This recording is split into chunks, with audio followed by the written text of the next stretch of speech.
Hi ಸ್ನೇಹಿತರೆ, ಎಲ್ಲರಿಗೂ ನಮಸ್ಕಾರ. ನೋಡಿ, ಗೃಹಲಕ್ಷ್ಮಿ ಯೋಜನೆಯ ಪ್ರತಿಯೊಂದು ಫಲಾನುಭವಿಗಳಿಗೆ ಸರ್ಕಾರದಿಂದ ಭರ್ಜರಿ ಗುಡಿಸ್ನ ಕೊಟ್ಟಿದ್ದು, ನಿಮ್ಮ ಬ್ಯಾಂಕ್ ಖಾತೆಗೆ ಈಗಾಗಲೇ ಸರ್ಕಾರ 6,000 ಗೃಹಲಕ್ಷ್ಮಿ ಹಣನ ಜಮಾ ಮಾಡಿದೆ. ಹೌದು ವೀಕ್ಷಕರೇ, ಈ ಹಿಂದೆ ಸಂಕ್ರಾಂತಿ ಹಬ್ಬದಂದು 6,000 ಹಣ ಜಮಾ ಆಗಿತ್ತು. ಇದೀಗ ನಿಮ್ಮ ಬ್ಯಾಂಕ್ ಖಾತೆಗೆ ಈ ಒಂದು ಹಣ ಜಮಾ ಆಗ್ತಾ ಇದ್ದು, ನಾಳೆ ಬುಧವಾರ ಜನವರಿ 21ರಂದು ಕರ್ನಾಟಕದ 27 ಜಿಲ್ಲೆಗಳ ಪ್ರತಿಯೊಂದು ಫಲಾನುಭವಿಗಳಿಗೆ ಈ ಗೃಹಲಕ್ಷ್ಮಿ ಯೋಜನೆಯ 6,000 ಹಣನ ಸರ್ಕಾರ ಬಿಡುಗಡೆ ಮಾಡ್ತಾ ಇದೆ. ಅದೇ ರೀತಿ ರೇಷನ್ ಕಾರ್ಡ್ ಹೊಂದಿರುವ ಪ್ರತಿಯೊಂದು ಕಾರ್ಡ್ದಾರರ ಒಂದು ಬ್ಯಾಂಕ್ ಖಾತೆಗೆ 1,500 ರೂಪಾಯಿ ಹಣ ಬರುತ್ತೆ ಅಂತ ಕೂಡ ಒಂದು ಮಾಹಿತಿ ಬರ್ತಾ ಇದ್ದು, ಏಕೆ ನಿಮ್ಮ ರೇಷನ್ ಕಾರ್ಡ್ಗೆ 1,500 ಹಣ ಬರುತ್ತೆ ಮತ್ತು ಯಾವ ಜಿಲ್ಲೆಗಳಿಗೆ ಗೃಹಲಕ್ಷ್ಮಿ ಹಣ ಬರುತ್ತೆ ಅಂತ ನಾನು ನಿಮಗೆ ತಿಳಿಸ್ಕೊಡ್ತಾ ಇದ್ದೀನಿ. ಅದಕ್ಕಿಂತ ಮೊದಲು ನೋಡಿ ವೀಕ್ಷಕರೇ, ನೀವೇನಾದ್ರೂ ಇನ್ನೂ ಕೂಡ ನನ್ನ ಚಾನಲ್ನ ಸಬ್ಸ್ಕ್ರೈಬ್ ಆಗಿಲ್ಲ ಅಂದರೆ ದಯವಿಟ್ಟು ಪ್ರತಿಯೊಬ್ಬರು ಚಾನಲ್ನ ಸಬ್ಸ್ಕ್ರೈಬ್ ಮಾಡ್ಕೊಳ್ಳಿ, ಹಾಗೆ ವಿಡಿಯೋಗೆ ಒಂದು ಲೈಕ್ನ ಕೊಡಿ. ಹೌದು ವೀಕ್ಷಕರೇ, ಗೃಹಲಕ್ಷ್ಮಿ ಯೋಜನೆಯ ಪ್ರತಿಯೊಂದು ಫಲಾನುಭವಿಗಳಿಗೆ ಸರ್ಕಾರದಿಂದ ಭರ್ಜರಿ ಗುಡ್ಡಿಸ್ನ ಕೊಟ್ಟಿದ್ದಾರೆ. ನಿಮ್ಮ ಬ್ಯಾಂಕ್ ಖಾತೆಗೆ ಒಟ್ಟು 6,000 ಹಣ ಒಟ್ಟಿಗೆ ಜಮಾ ಆಗ್ತಾ ಇದೆ. ಅಂದರೆ 3 ತಿಂಗಳ ಹಣ, ಅಕ್ಟೋಬರ್ ತಿಂಗಳ 25ನೇ ಕಂತು, ನವೆಂಬರ್ ತಿಂಗಳ 26ನೇ ಕಂತು ಹಾಗೂ ಡಿಸೆಂಬರ್ ತಿಂಗಳ 27ನೇ ಕಂತು, ಈ 3 ತಿಂಗಳ 6,000 ಹಣನ ಪ್ರತಿಯೊಂದು ಫಲಾನುಭವಿಗಳಿಗೆ ಸರ್ಕಾರ ಜಮಾ ಮಾಡ್ತಾ ಇದೆ. ಈ ಹಿಂದೆ ಸರ್ಕಾರ ಸಂಕ್ರಾಂತಿ ಹಬ್ಬದಂದು ಸರ್ಕಾರ ಈ 6,000 ಹಣನ ಜಮಾ ಮಾಡಿತ್ತು. ಸುಮಾರು 30 ಲಕ್ಷಕ್ಕಿಂತ ಅಧಿಕ ಫಲಾನುಭವಿಗಳ ಒಂದು ಬ್ಯಾಂಕ್ ಖಾತೆಗೆ ಈ 6,000 ಹಣ ಜಮಾ ಆಗಿದೆ. ನಿಮ್ಮ ಬ್ಯಾಂಕ್ ಖಾತೆಗೂ ಕೂಡ ಜನವರಿ 21 ಬುಧವಾರದಿಂದ ಕರ್ನಾಟಕದ 27 ಜಿಲ್ಲೆಗಳಿಗೆ ಈ 6,000 ಹಣ ಜಮಾ ಆಗ್ತಾ ಇದೆ. ಅದೇ ರೀತಿ ನಿಮ್ಮ ಬ್ಯಾಂಕ್ ಖಾತೆಗೆ ಗೃಹಲಕ್ಷ್ಮಿ ಹಣದ ಜೊತೆಗೆ ರೇಷನ್ ಕಾರ್ಡ್ ಹೊಂದಿರುವ ಪ್ರತಿಯೊಂದು ಕಾರ್ಡ್ದಾರರಿಗೂ ಕೂಡ 1,500 ರೂಪಾಯಿನ ನಿಮ್ಮ ಒಂದು ರೇಷನ್ ಕಾರ್ಡ್ಗೆ ಕೊಡ್ತಾರೆ ಅಂತ ಒಂದು ಮಾಹಿತಿ ಕೂಡ ಬರ್ತಾ ಇದೆ. ಹಾಗಾದರೆ ಈ ಒಂದು ಹಣ ಬರೋದು ನಿಜನಾ ಅಂತ ನೀವು ಕೇಳ್ಬೋದು. ನೋಡಿ ವೀಕ್ಷಕರೇ, ಸರ್ಕಾರದಿಂದ ಬಂದಿರುವಂತಹ ಒಂದು ಮಾಹಿತಿ ಏನು ಅಂದರೆ, ನಿಮ್ಮ ಬ್ಯಾಂಕ್ ಖಾತೆಗೆ ಯಾವುದೇ ರೀತಿಯ ಹಣ ಬರ್ತಾ ಇಲ್ಲ. ಬದಲಿಗೆ ಈ ಒಂದು ಹಣಕ್ಕೆ ನಿಮಗೆ ಸಿಗುವಂತಹ ಒಂದು ಆಹಾರ ಪದಾರ್ಥಗಳನ್ನ ಸರ್ಕಾರ ಉಚಿತವಾಗಿ ಕೊಡ್ತಾ ಇದೆ. ಅಡುಗೆ ಎಣ್ಣೆ, ತೊಗರಿ ಬೇಳೆ, ಸಕ್ಕರೆ, ಉಪ್ಪು, ರಾಗಿ ಮತ್ತು ಗೋಧಿ, ಈ ರೀತಿಯ ಆಹಾರ ಪದಾರ್ಥಗಳನ್ನ ಪ್ರತಿಯೊಂದು ಕಾರ್ಡ್ದಾರರಿಗೆ ಇನ್ನು ಮುಂದೆ ಪ್ರತಿ ತಿಂಗಳು ಸರ್ಕಾರ ಉಚಿತವಾಗಿ ಕೊಡ್ತಾ ಇದ್ದು, ಆದಷ್ಟು ಬೇಗ ಪ್ರತಿಯೊಬ್ಬರಿಗೆ ಈ ಸೌಲಭ್ಯಗಳು ಕೂಡ ಸಿಗುತ್ತೆ. ಯಾರಿಗೆಲ್ಲ ಈ ಸೌಲಭ್ಯಗಳು ಸಿಗುತ್ತೆ ಅಂತ ಕೂಡ ತಿಳಿಸ್ಕೊಡೋಣ. ಅದೇ ರೀತಿ ನಿಮ್ಮ ಬ್ಯಾಂಕ್ ಖಾತೆಗೆ ಗೃಹಲಕ್ಷ್ಮಿ ಯೋಜನೆಯ ಈ 3 ತಿಂಗಳ 6,000 ಹಣನ ಜಮಾ ಮಾಡಬೇಕು ಅಂದರೆ ಸರ್ಕಾರದಿಂದ ಹಣಕಾಸು ಇಲಾಖೆ ಕೆಲವು ಹೊಸ ನಿಯಮಗಳನ್ನ ಜಾರಿಗೆ ತಂದಿದ್ದು, ಕಡ್ಡಾಯವಾಗಿ ಪ್ರತಿಯೊಂದು ಫಲಾನುಭವಿಗಳು ಈ ನಿಯಮಗಳನ್ನ ಪಾಲಿಸಲೇಬೇಕು ಅಂತ ಆದೇಶನ ಕೂಡ ಕೊಟ್ಟಿದೆ. ಹಾಗಾದರೆ ಬನ್ನಿ ವೀಕ್ಷಕರೇ, ಆ ನಿಯಮಗಳು ಏನು ಮತ್ತು ಯಾವ ಫಲಾನುಭವಿಗಳಿಗೆ ಸರ್ಕಾರ ಗೃಹಲಕ್ಷ್ಮಿ ಯೋಜನೆಯ ಹಣನ ಕ್ಯಾನ್ಸಲ್ ಮಾಡಿದೆ ಮತ್ತು ಜಮಾ ಮಾಡ್ತಾ ಇದೆ ಅಂತ ತಿಳಿಸ್ಕೊಡ್ತಾ ಇದ್ದೀನಿ. ಅದಕ್ಕಿಂತ ಮೊದಲು ನಾಳೆ ಬುಧವಾರ ಜನವರಿ 21ರಂದು ಕರ್ನಾಟಕದ ಯಾವ 27 ಜಿಲ್ಲೆಗಳಿಗೆ ಹಣ ಬರ್ತಾ ಇದೆ ಅಂದರೆ ಬಾಗಲಕೋಟೆ, ಬೆಂಗಳೂರು ನಗರ, ಬಳ್ಳಾರಿ, ಚಾಮರಾಜನಗರ, ಬೆಳಗಾವಿ, ಬೆಂಗಳೂರು ಗ್ರಾಮಾಂತರ, ಬೀದರ್, ಚಿಕ್ಕಮಗಳೂರು, ದಕ್ಷಿಣ ಕನ್ನಡ, ಕಲಬುರಗಿ, ಕೊಪ್ಪಳ, ರಾಯಚೂರು, ಯಾದಗಿರಿ, ವಿಜಯನಗರ, ವಿಜಯಪುರ, ಧಾರವಾಡ, ಗದಗ, ಹಾವೇರಿ, ಉತ್ತರ ಕನ್ನಡ, ದಕ್ಷಿಣ ಕನ್ನಡ, ಹಾಸನ, ಕೊಡಗು, ಮಂಡ್ಯ, ಮೈಸೂರು, ಉಡುಪಿ, ರಾಮನಗರ, ಕೋಲಾರ, ಶಿವಮೊಗ್ಗ, ತುಮಕೂರು, ದಾವಣಗೆರೆ ಮತ್ತು ಚಿಕ್ಕಬಳ್ಳಾಪುರ, ಈ ಜಿಲ್ಲೆಗಳ ಪ್ರತಿಯೊಂದು ಫಲಾನುಭವಿಗಳ ಬ್ಯಾಂಕ್ ಖಾತೆಗೆ ಸರ್ಕಾರದಿಂದ 3 ತಿಂಗಳ ಗೃಹಲಕ್ಷ್ಮಿ ಯೋಜನೆಯ ಈ 6,000 ಹಣನ ಜಮಾ ಮಾಡ್ತಾ ಇದ್ದಾರೆ.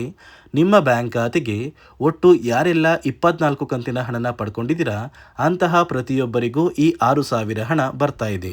ಒಂದು ವೇಳೆ ಹಳೆಯ ತಿಂಗಳ ಹಣ ಅಂದರೆ ಹಳೆಯ ಕಂತಿನ ಹಣ ಏನಾದರೂ ಪೆಂಡಿಂಗ್ ಇದ್ರೆ ಈ 3 ತಿಂಗಳ 6,000 ಹಣನ ನಿಮ್ಮ ಬ್ಯಾಂಕ್ ಖಾತೆಗೆ ಜಮಾ ಮಾಡೋದಕ್ಕೆ ಆಗೋಲ್ಲ ಅಂತ ಸರ್ಕಾರ ಆದೇಶನ ಕೂಡ ಕೊಟ್ಟಿದೆ. ನೋಡಿ ಸ್ನೇಹಿತರೆ, ಈ ಬಾರಿ ಸುಮಾರು 1 ಲಕ್ಷಕ್ಕಿಂತ ಅಧಿಕ ಫಲಾನುಭವಿಗಳ ಬ್ಯಾಂಕ್ ಖಾತೆಗೆ ಸರ್ಕಾರ ಗೃಹಲಕ್ಷ್ಮಿ ಯೋಜನೆಯ ಹಣನ ಜಮಾ ಮಾಡ್ತಾ ಇಲ್ಲ. ಕಾರಣ ಏನು ಅಂದರೆ, ನಿಮ್ಮ ಬ್ಯಾಂಕ್ ಖಾತೆಗೆ ಡೆಬಿಟ್ ಮೂಲಕ ಹಣ ಜಮಾ ಮಾಡುವಂತಹ ಸಂದರ್ಭದಲ್ಲಿ ಸರ್ಕಾರ ಸಾಕಷ್ಟು ಫಲಾನುಭವಿಗಳ ಒಂದು ಬ್ಯಾಂಕ್ ಖಾತೆಗೆ ಹಣ ಜಮಾ ಮಾಡೋದನ್ನು ಕ್ಯಾನ್ಸಲ್ ಮಾಡಿದೆ. ಯಾಕಂದರೆ ಇತ್ತೀಚೆಗೆ ಹಣಕಾಸು ಇಲಾಖೆ ಜಾರಿಗೆ ತಂದಿರುವ 5 ನಿಯಮಗಳ ಆಧಾರದ ಮೇಲೆ ಪ್ರತಿಯೊಂದು ಫಲಾನುಭವಿಗಳಿಗೆ ಸರ್ಕಾರ ಈ ಒಂದು ಹಣನ ಜಮಾ ಮಾಡ್ತಾ ಇದ್ದು, ಯಾರೆಲ್ಲ ಫಲಾನುಭವಿಗಳು ಈ ನಿಯಮಗಳನ್ನ ಪಾಲಿಸಿಲ್ಲ, ನಿಮ್ಮ ಬ್ಯಾಂಕ್ ಖಾತೆಗೂ ಕೂಡ ಹಣ ಜಮಾ ಆಗೋದಿಲ್ಲ. ಹಾಗಾದರೆ ಬನ್ನಿ ಸ್ನೇಹಿತರೆ, ಸರ್ಕಾರ ಜಾರಿಗೆ ತಂದಿರುವ ಆ 5 ಹೊಸ ನಿಯಮಗಳು ಏನು ಅಂತ ನಾನು ನಿಮಗೆ ತಿಳಿಸ್ಕೊಡ್ತಾ ಇದ್ದೀನಿ. ನೋಡಿ ಸ್ನೇಹಿತರೆ, ಮೊದಲನೆಯ ಒಂದು ನಿಯಮ ಬಂದು, ಸಾಕಷ್ಟು ಫಲಾನುಭವಿಗಳು ಹೊಂದಿರುವಂತಹ ಒಂದು ರೇಷನ್ ಕಾರ್ಡ್ ಏನಿದೆ, ಆ ಒಂದು ರೇಷನ್ ಕಾರ್ಡ್ನ ಮನೆಯ ಸದಸ್ಯರ ಪ್ರತಿಯೊಬ್ಬರ ಒಂದು ಆಧಾರ್ ಕಾರ್ಡ್ನ ನಿಮ್ಮ ರೇಷನ್ ಕಾರ್ಡ್ಗೆ ಕಡ್ಡಾಯವಾಗಿ ಲಿಂಕ್ ಮಾಡಿಸ್ಬೇಕು. ಅಂದರೆ ಈ ಒಂದು ಲಿಂಕ್ ಮಾಡಿಸುವಂತಹ ಒಂದು ಪ್ರೊಸೀಜರ್ಗೆ ಸರ್ಕಾರ KYC ಅಂತ ಕರೀತಾರೆ. ನಿಮ್ಮ ರೇಷನ್ ಕಾರ್ಡ್ಗೆ ಇನ್ನೂ ಸಹ KYC ಆಗಿಲ್ಲ ಅಂದರೆ ನಿಮ್ಮ ಬ್ಯಾಂಕ್ ಖಾತೆಗೆ ಸರ್ಕಾರ ಮುಂದಿನ ದಿನಗಳಲ್ಲಿ ಗೃಹಲಕ್ಷ್ಮಿ ಯೋಜನೆಯ ಹಣನ ಕ್ಯಾನ್ಸಲ್ ಮಾಡುತ್ತೆ. ಅದೇ ರೀತಿ ಎರಡನೆಯ ಒಂದು ನಿಯಮ ಬಂದು, ಸಾಕಷ್ಟು ಫಲಾನುಭವಿಗಳು ಕಳೆದ 3 ತಿಂಗಳಿಂದ ಸರ್ಕಾರದಿಂದ ಬರ್ತಾ ಇರುವಂತಹ ಒಂದು ರೇಷನ್ ಏನಿದೆ, ಅಂದರೆ ಉಚಿತ ಅಕ್ಕಿ ಏನಿದೆ, ಈ ಒಂದು ರೇಷನ್ನ ಪಡ್ಕೋತಾ ಇಲ್ಲ. ಒಂದು ವೇಳೆ ಕಳೆದ 3 ತಿಂಗಳಿಂದ ನೀವು ರೇಷನ್ನ ಪಡ್ಕೊಂಡಿಲ್ಲ ಅಂದರೆ ಸರ್ಕಾರ ನಿಮ್ಮ ಬಳಿ ಇರುವಂತಹ ಒಂದು ರೇಷನ್ ಕಾರ್ಡ್ನ ಕ್ಯಾನ್ಸಲ್ ಮಾಡುತ್ತೆ. ನಿಮ್ಮ ರೇಷನ್ ಕಾರ್ಡ್ನ ಸರ್ಕಾರ ಕ್ಯಾನ್ಸಲ್ ಮಾಡಿದರೆ ನಿಮ್ಮ ಬ್ಯಾಂಕ್ ಖಾತೆಗೆ ಗೃಹಲಕ್ಷ್ಮಿ ಯೋಜನೆಯ ಹಣ ಇರ್ಬೋದು ಮತ್ತು ಸರ್ಕಾರದಿಂದ ಬರುವಂತಹ ಒಂದು ಸೌಲಭ್ಯಗಳನ್ನ ನೀವು ಕಳ್ಕೋಬೇಕಾಗುತ್ತೆ.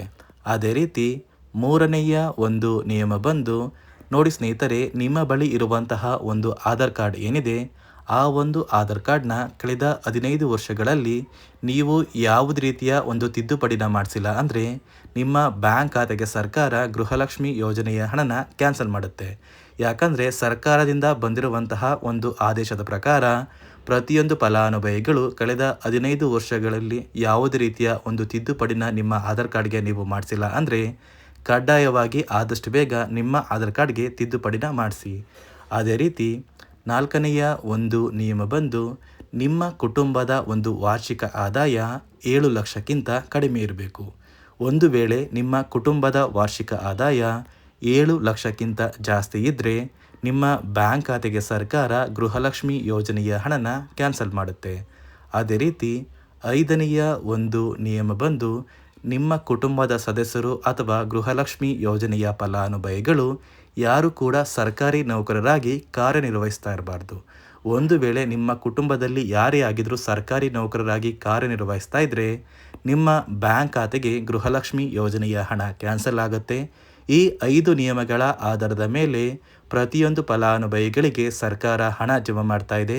ಒಂದು ವೇಳೆ ನೀವು ಈ 5 ನಿಯಮಗಳನ್ನ ಪಾಲಿಸಿಲ್ಲ ಅಂದರೆ ನೀವು ಕೂಡ ಗೃಹಲಕ್ಷ್ಮಿ ಯೋಜನೆಯ ಹಣದಿಂದ ವಂಚಿತರಾಗಬೇಕಾಗುತ್ತೆ. ನೋಡಿ ವೀಕ್ಷಕರೇ, ನಿಮ್ಮ ಬ್ಯಾಂಕ್ ಖಾತೆಗೆ ಸರ್ಕಾರದಿಂದ ನಾಳೆ ಬುಧವಾರ ಜನವರಿ 21ರಂದು ಕರ್ನಾಟಕದ 27 ಜಿಲ್ಲೆಗಳ ಪ್ರತಿಯೊಂದು ಫಲಾನುಭವಿಗಳಿಗೆ 3 ತಿಂಗಳ 6,000 ಹಣನ ಸರ್ಕಾರ ಜಮಾ ಮಾಡ್ತಾ ಇದೆ.